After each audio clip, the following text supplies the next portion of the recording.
السلام علیکم. Loose talk کے ساتھ انور مقصود آپ کی خدمت میں.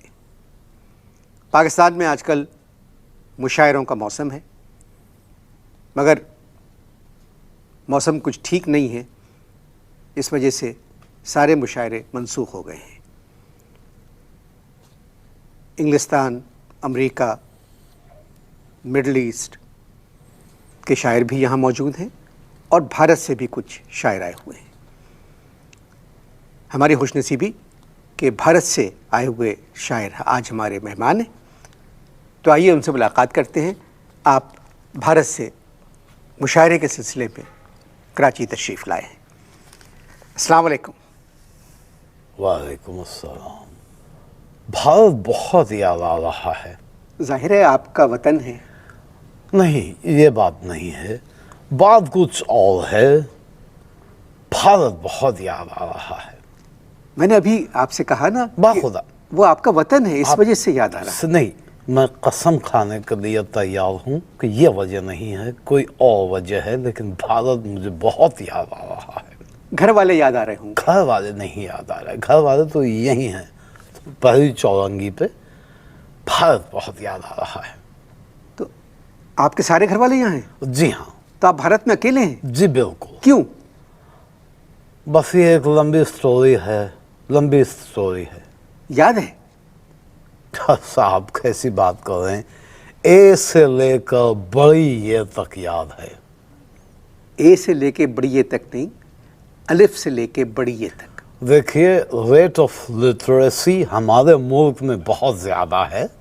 انگریزی مجھے بھی آتی ہے، لیکن میں جو عرض کر رہا ہوں اس کو سمجھنے کی کوشش کیجئے کہ اے سے لے کر بڑی اے تک سب آتا ہے. اے سے لے کے زیڈ تک تو کہہ سکتے ہیں. اوہو، معاف کیجئے گا، بس باخدا بالکل خیال نہیں رہا مقصود صاحب کہ اے بی سی ڈی جو ہے اس کا اختتام زیڈ پر ہوتا ہے. بہت خوب، بہت خوب بھائی، واہ. اے سے لے کے زیڈ تک. میں زیڈ اصل میں بھول گیا تھا. سنائیے. سنائے؟ لمبی سٹوری ہے. جی جی ارشاد. بھائی ہوا یہ کہ پاکستان بن گیا. وہاں سے نقل مکانی ہو رہی تھی پاکستان کے لیے، لوگ آ رہے تھے پاکستان کے لیے. ہمارے گھر والوں نے بھی پلان بنایا کہ ہم پاکستان کوچ کریں گے. کتنے گھر والے آپ کے؟ 12 بھائی بہن ہیں ہم. 12 بھائی بہن؟ 12 ماشاء اللہ. 1 درجن گویا. اب اماں ابا ہمارے 12 بھائی بہن کوچ کے لیے سامان باندھ لیا. عین وقت جب ہماری روانگی تھی اسی وقت مجھے جانا پڑ گیا پاخانے. ٹوائلٹ. اردو میں گفتگو ہو رہی ہے، گفتگو کا دائرہ اردو میں رکھیے. پاخانے. جی پا کا مطلب ہے پیر، خانے کا مطلب ہے وہ جگہ جی میں جانتا ہوں. جہاں آپ پیر دھرتے ہیں. تو اس میں کوئی معیوب بات نہیں ہے. جی جی بالکل. وہاں جانا پڑا. اب آپ ایک پڑھے لکھے آدمی ہیں، یہ تو آپ کے علم میں ہوگا کہ وہ ایک ایسی جگہ ہے وہ کہ جہاں جب آپ جاتے ہیں تو ضرورت بھر بیٹھتے ہیں آپ. جی جی بے شک.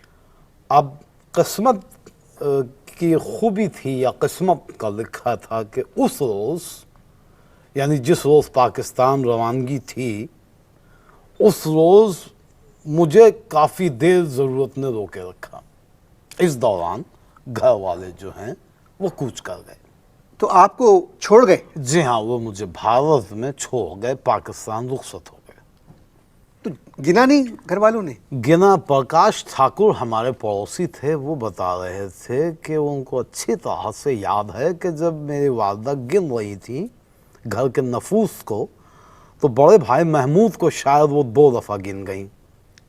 تو آپ بھارت میں رہ گئے؟ جی میں بھارت میں رہ گیا اسی پاخانے کی وجہ سے. جی. ورنہ میں پاکستان میں ہوتا، اور اگر پاکستان میں ہوتا تو ایک بڑا شاعر ہوتا. غالب نے کہا تھا موت کا ایک دن معین ہے. بالکل صحیح آپ نے کہا، وہی وقت تھا. غالب بھی کیا بڑے شاعر تھے. کہتے ہیں، یہی والی بات آپ کی آگے بڑھاتا ہوں کہ موت کا ایک دن معین ہے، لیکن یہ جس چیز کا میں نے ذکر کرا اس کا کوئی وقت معین نہیں ہے.